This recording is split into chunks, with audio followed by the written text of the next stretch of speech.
Hey guys, Miguel Gomez here, and today we are building TLR 22 5.0 SR. And as you can see, I'm not in my regular workspace because we just moved and we are building and developing a new one.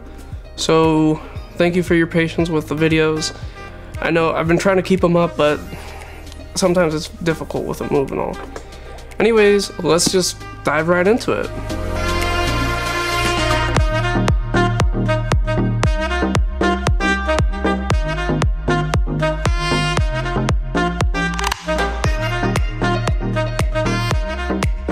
Let's just get right into the build, and like always, nice clean workspace, as big as you can, a couple parts trays, and all your tools.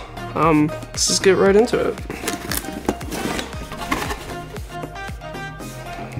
Okay guys, I'm not going to use the grease they came with. I'm going to be using some stuff my brother and I are developing. I really can't wait for you guys to get your hands on some.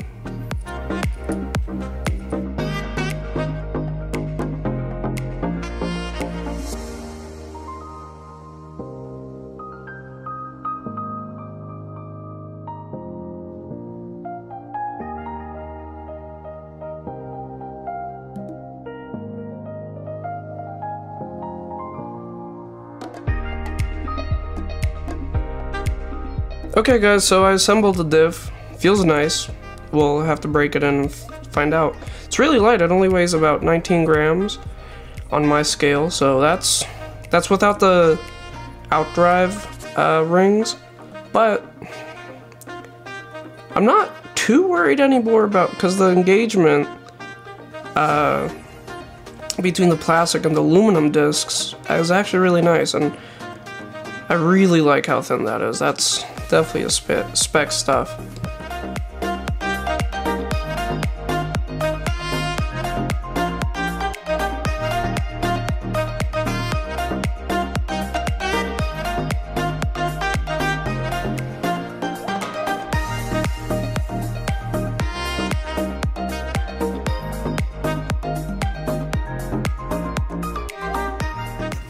Okay guys, I finished bag F. Definitely a little bit more intricate than the Yokomo transmission. A lot more interconnected pieces. Like the waterfall becomes part of the heatsink, and this of the spray gear cover. So it's a little bit more jigsaw-y than the Yokomo, but it's not too bad.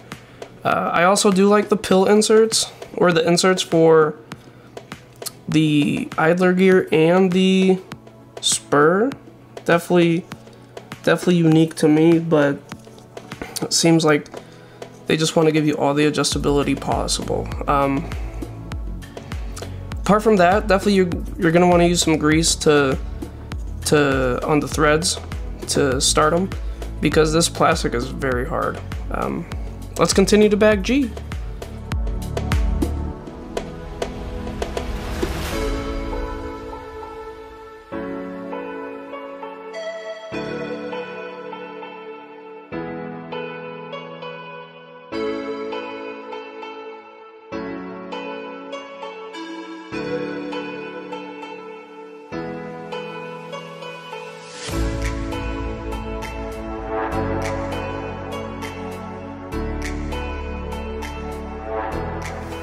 Okay guys, so as you can see, I've ran into a mistake by me. I have not built a TLR kit before,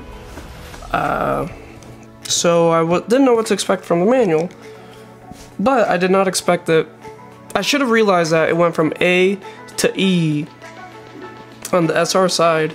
I should have come and found B, which is fine, no big deal. I just essentially finished the rear end.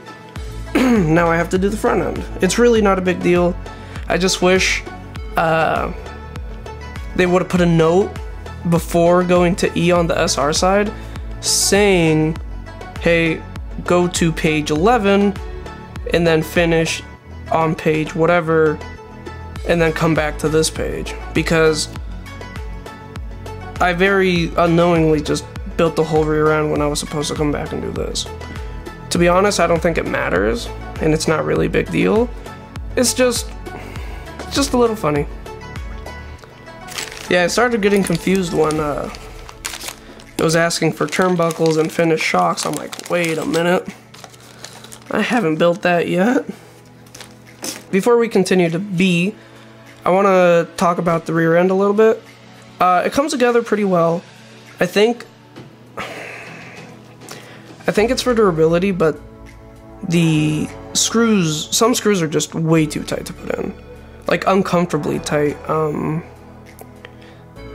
And you should really use some grease you should really use some grease to start threading them, or else you're gonna strip it. Which is silly to me.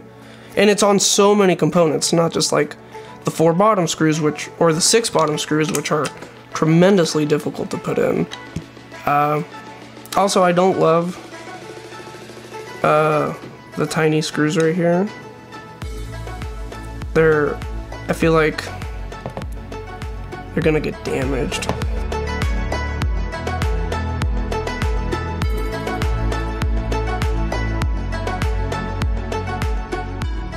Okay guys, now I'm on to the shocks. I totally forgot the camera wasn't recording. Yeah, they're pretty straightforward. Actually pretty similar.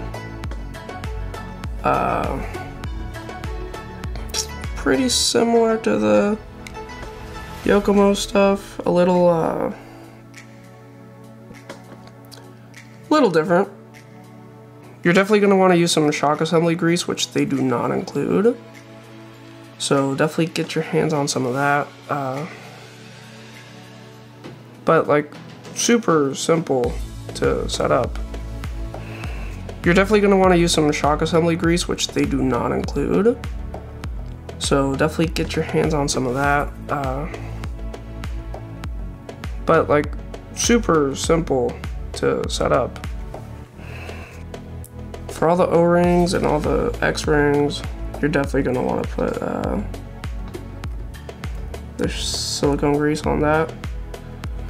Just because when you do assemble them, they'll just slide together much easier.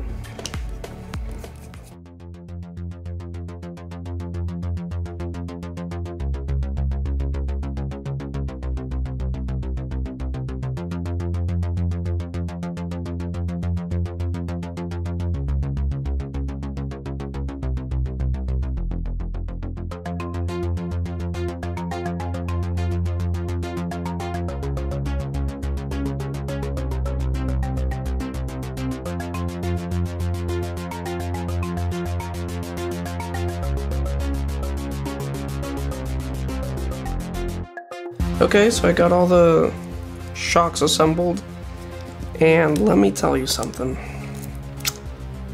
So far, I'm very impressed with at least the shocks. To me, that was a little surprising because I don't remember my 8s going together this smoothly.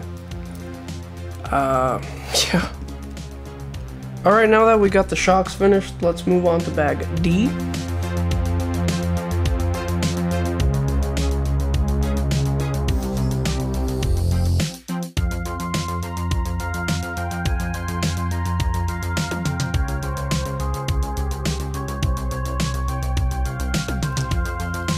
Interesting design.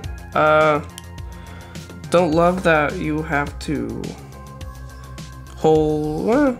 We'll see. We'll see it when I actually start using it. But it's not a bad design. It's just different. Using these inserts here does give you more finite adjustment, which I don't know. We'll see if I need.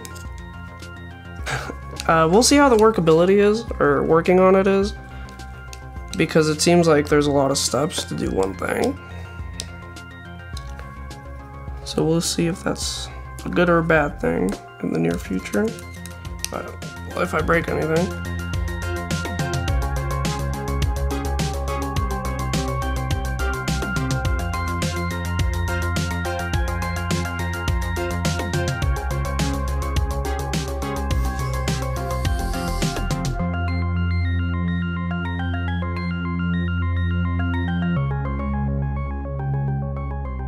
So, holy cow, these ball cups are hard to pop.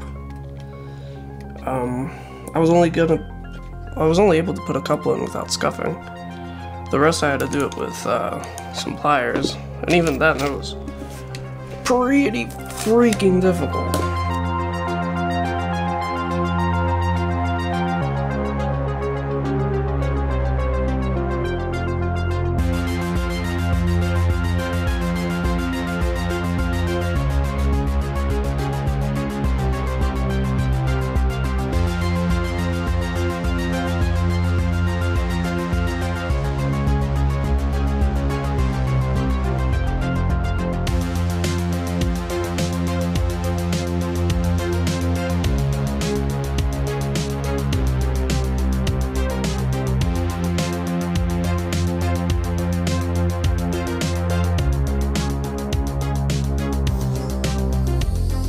So I just wrapped up the build of the 22 5.0 SR, and overall, I'm pretty impressed. I have some gripes about it too, but overall I'm pretty impressed. First of all, the shocks. They assemble really nicely, and they're just really smooth. I think they might be smoother than the Yokomo ones.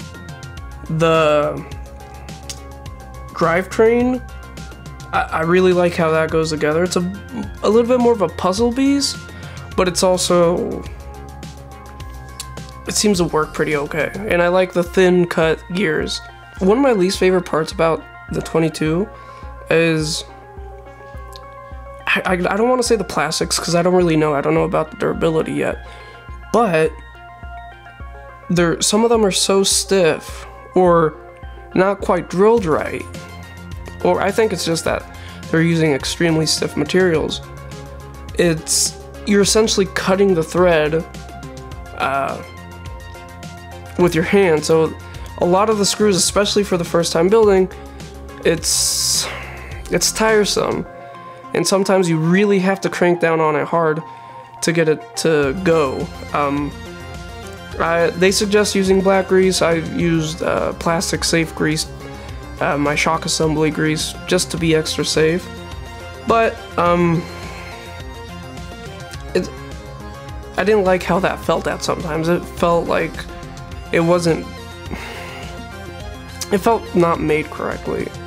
And I know it is made correctly, it just didn't feel that way sometimes. Next, the turnbuckles go together super smooth. They feel awesome, but to clip them in place, they're the hardest ball studs, or the hardest turnbuckles I've ever popped into place.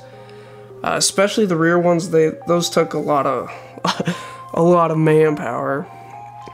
Next, the front end, in terms of like steering, goes together really nice. I actually like how the steering is set up, but the order of operations they tell you to do it, which to me is putting the servo in last and then popping that last ball on, that is very difficult to do. There's not a lot of room up here, so your best bet is to do the servo at the same time you're building the belt crank. That's stuff you learn and stuff you're gonna find out as you build the buggy and own the buggy, but something I hadn't considered. I know a lot of people aren't in love with the battery hold down solution they did, which are 2 rubber bands. I actually kind of like it. They work pretty easily, but it's got me thinking of long-term reliability. Those bands are gonna snap. Those bands are gonna get old. And let's say you're a guy that's buying this 3 years from now, where they're on the 22.7 or whatever, and they're not using that system anymore. Are you gonna be able to get rubber bands to replace it? Or are you just gonna have to tape in your battery? Who knows? Alright guys, thank you for watching my build and thoughts on the build for the 22 5.0 SR. Next video, hopefully I'm racing it and hopefully winning. Thank you guys for watching.